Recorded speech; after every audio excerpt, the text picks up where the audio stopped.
recommande d'être prudent, Astro. Oui, maman. Mon père m'a prêté ses super jumelles à rayons infrarouges. Je vais pouvoir observer la comète mieux que tout le monde. Les jeunes membres du club d'astronomie de Futurapolis sont priés de se présenter à la porte 7. Allons-y.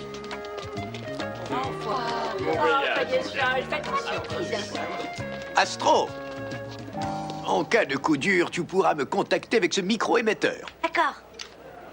Mais pourquoi dites-vous en cas de coup dur? Oh, j'ai dit ça comme ça, vous savez. Cette petite sortie du club d'astronomie ne représente aucun danger en soi, mais si je peux me permettre de citer un vieux proverbe, il vaut mieux prévenir que guérir. Toutes les activités de nos chers petits sont programmées, surveillées et réglées par ordinateur. Je ne vois pas ce qu'on peut demander de plus. N'empêche que nos chers petits, comme vous les appelez, me semblent un peu jeunes pour voyager seuls. Je vous rappelle que cette sortie a pour but de les aguerrir, précisément. Je fais confiance à mon Mathias. Quoi qu'à dire vrai, je suis tout de même anxieuse.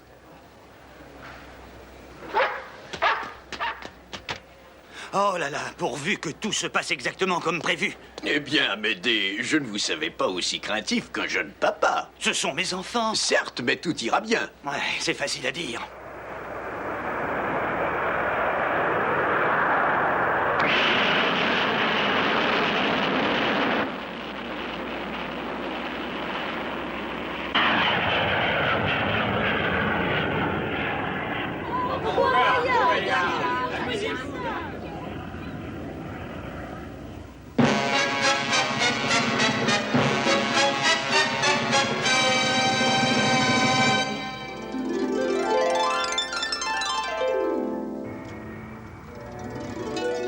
La Terre est belle vue d'en haut.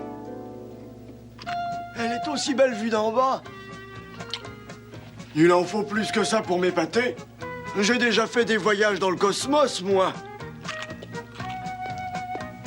Tu es à peine installé que tu commences à manger. Ce n'est pas de ma faute si j'ai toujours faim. Moi aussi, j'ai un petit creux. J'ai emporté tout ce qu'il faut. Ces repas pour astronautes ne valent pas un bon petit steak frites. Tu n'as pas le droit de manger en dehors des repas. C'est qu'il mordrait. Théodore a raison. Monsieur Morse nous a dit que chacun de nous devait faire preuve de discipline. Oui, un détail sans importance risque de prendre des proportions. Prouve-moi que je viens de manger quelque chose, toi qui es si maligne. Mais Mathias, je t'ai vu de mes yeux. Ça ne tiendrait pas devant un tribunal. Eh. Oh. Je n'ai jamais vu un satellite d'aussi près.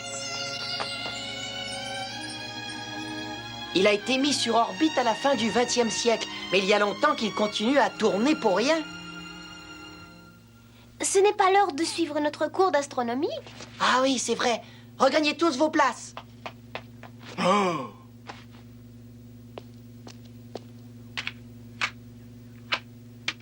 Bonjour, mes enfants, et bienvenue à bord. Je vais vous donner quelques précisions qui, je l'espère, vous aideront à mieux comprendre ce que vous allez voir. Les comètes sont des astres présentant un noyau brillant appelé tête et une traînée gazeuse appelée queue et chevelure. Elles gravitent dans l'espace, mais il leur arrive parfois des mésaventures. En effet, la force de gravité les attire vers le système solaire et dès qu'elles s'en approchent trop, elles fondent comme un morceau de beurre dans une poêle. Néanmoins, la comète arc-en-ciel se porte bien et vous pourrez bientôt l'observer.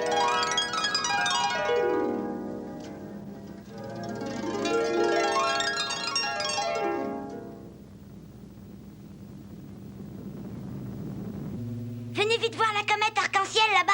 Qu'est-ce que tu racontes, Astro? Je ne vois pas de comète. Attention.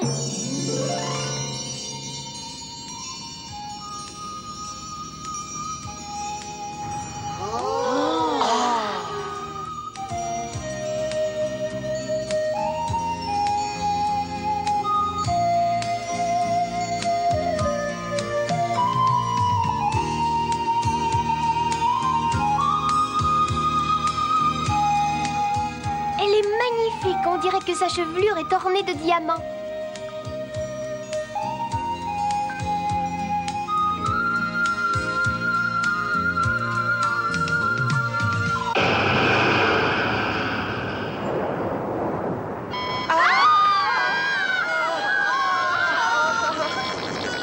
Tout va finir par exploser.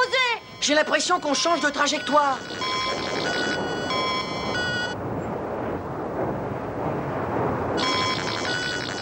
Qu'est-ce qui se passe, Astro? J'aimerais bien le savoir. Ce n'est plus une impression, on a changé de trajectoire. Non, y a pas moyen de la rectifier? Non, les contrôles manuels ne fonctionnent plus. Qu'est-ce qu'on va devenir? Professeur, le vaisseau spatial du club d'astronomie a complètement changé de trajectoire. Quoi?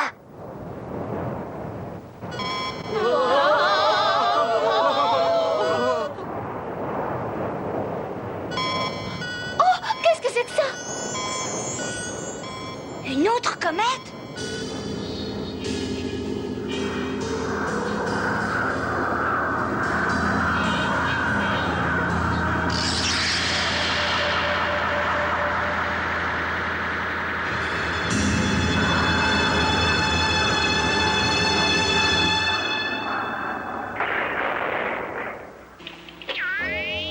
Oh, on ne les voit plus!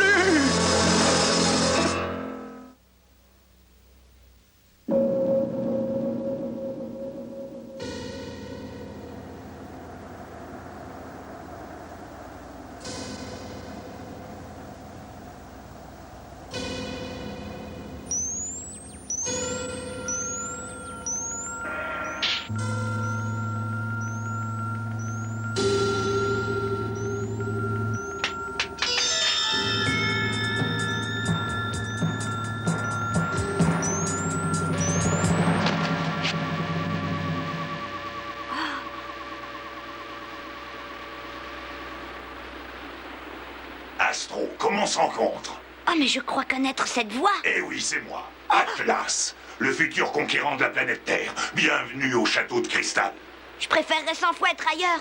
Mais vous allez me dire où sont mes amis d'abord. Ne t'en fais pas, je veille sur eux. Mais revenons-en aux faits maintenant. Je vous répète que vos projets diaboliques ne m'intéressent pas. Diabolique? Non, puisque tu vas t'y associer. Moi, je préfère vivre en paix avec mes frères humains. Tes frères humains, tu dis des sottises grosses comme toi. Vois plutôt ce que j'en fais de tes frères humains. Oh!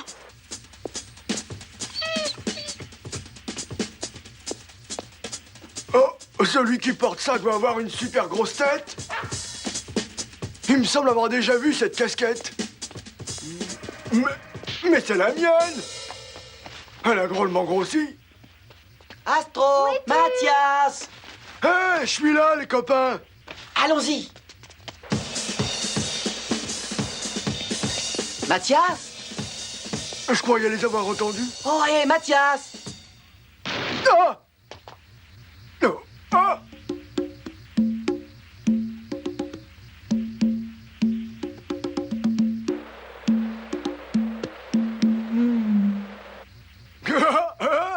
Ils ont fait une crise de croissance. On n'a pas grandi, c'est toi qui as rapetissé. Ils commencent à réaliser ce qui leur arrive, tes frères humains. Mais ce n'est qu'un début.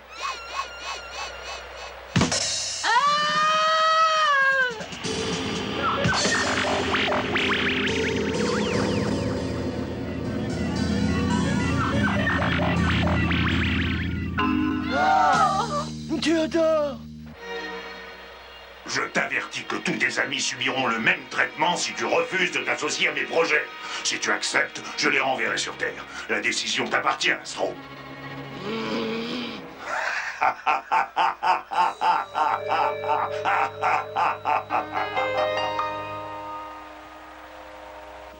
Astro! J'appelle Astro! Répondez! Que se passe-t-il? Je n'arrive pas à établir le contact. Dis donc, Théodore, il m'a semblé que tu te moquais de moi tout à l'heure. Je t'ai seulement dit que tu avais rapetissé. Attends un peu! Mathias, il y a mieux à faire que de se disputer.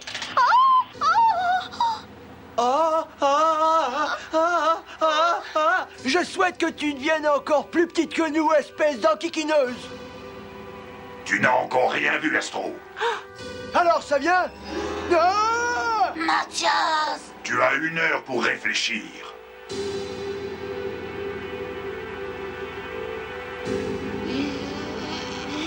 J'accepterai vos conditions si mes amis retrouvent exactement la taille qu'ils avaient.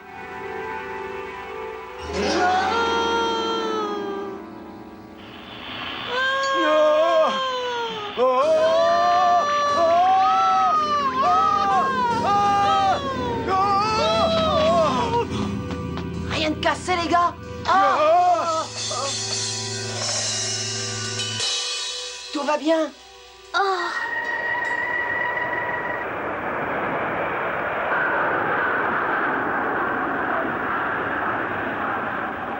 Nous allons quitter cet enfer. Oui, mais Astro n'est pas là. Et Plume non plus.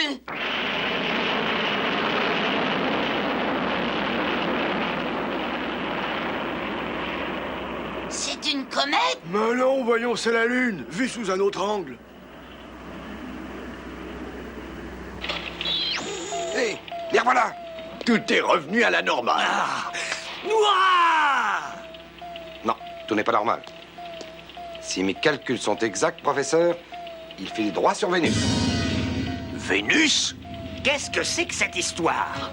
La température sur Vénus s'élève à 500 degrés au-dessus de zéro. Ils vont être calcinés.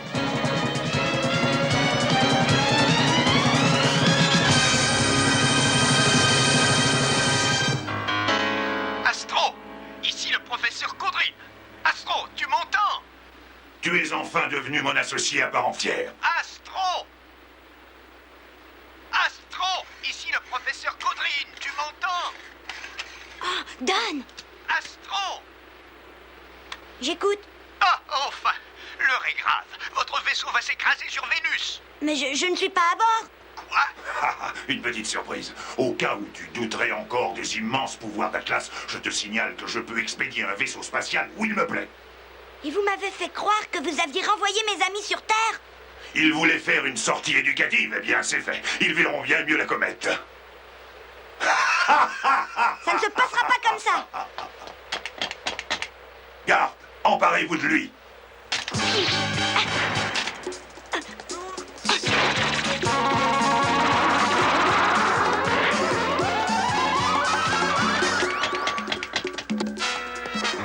Au revoir.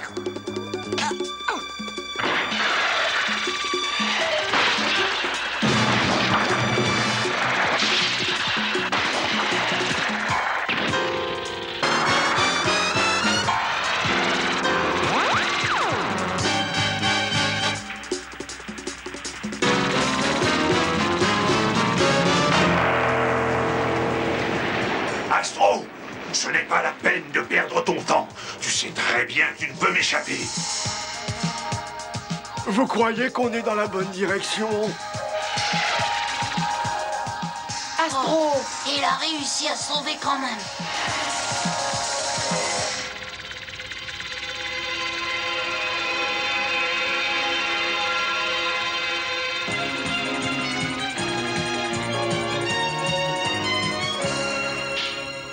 Tiens, ta pile énergétique. Merci, Christophe.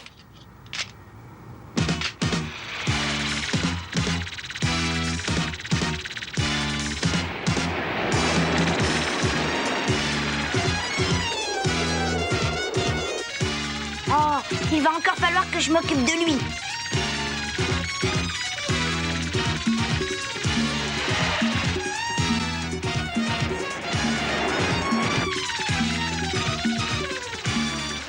Hé, tu nous fais faire une promenade?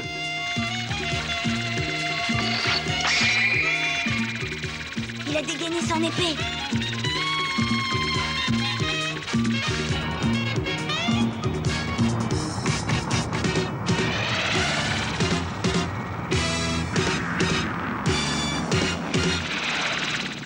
Voilà qui nous enterre sous des rochers à présent. Il a dû attraper le mal de l'espace.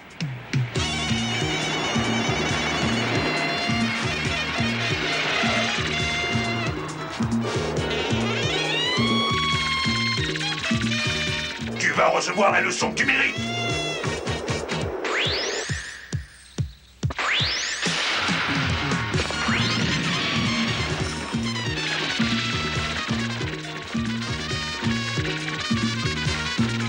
À nous deux.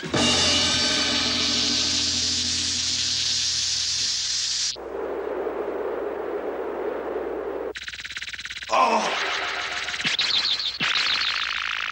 Je n'y vois plus rien.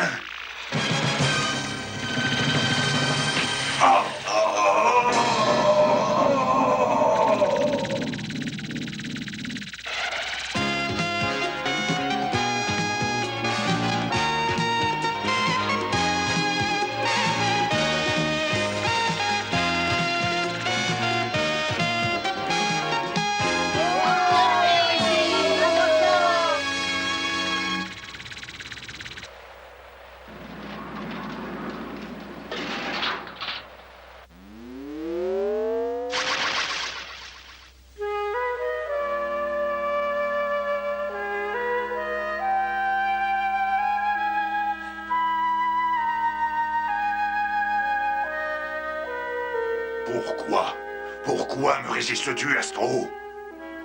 Très bien. Puisque je n'arrive pas à te faire entendre raison, je te convaincrai à la pointe de mon épée.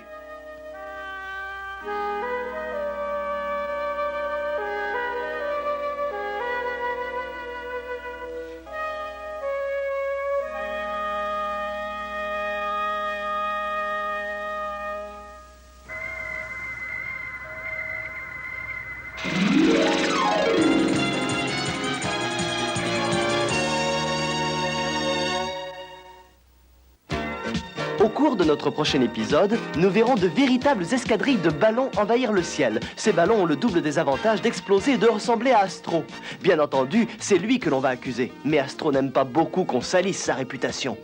C'est ce diable de Sirius qui est derrière toute l'opération. Et cette fois, il a décidé d'employer les grands moyens. Ces baudruches lui sauteront-elles au nez?